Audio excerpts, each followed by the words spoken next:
இன்னைக்கு பிரெட் அல்வா எப்படி செய்யலாம்னு பார்க்கலாம் வாங்க. அதுக்கு உண்டான தேவையான பொருட்கள் என்னென்ன பார்க்கலாம். நான் அதுக்கு 10 பீஸ் தான் பிரெட் எடுத்திருக்கேன்.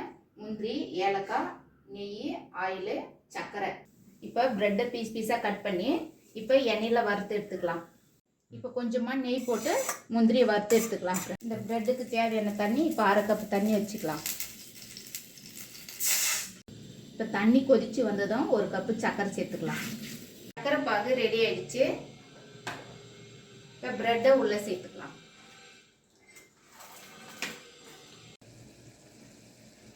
இப்போ நெய் ஆட் பண்ணிக்கலாம். இப்போ முந்திரி தூவி இறக்கிடலாம். நல்லா எண்ணெய் இந்த மாதிரி பிரிஞ்சு வரணும். அந்த டைமில் முந்திரி நல்லா தூவி இறக்கிடணும். இப்போ பிரெட் அல்வா ரெடி ஆயிடுச்சு. நீங்களும் உங்கள் வீட்டில் செஞ்சு சாப்பிட்டு பார்த்துட்டு பிடிச்சிருந்தா லைக் பண்ணுங்கள், கமெண்ட் பண்ணுங்கள்.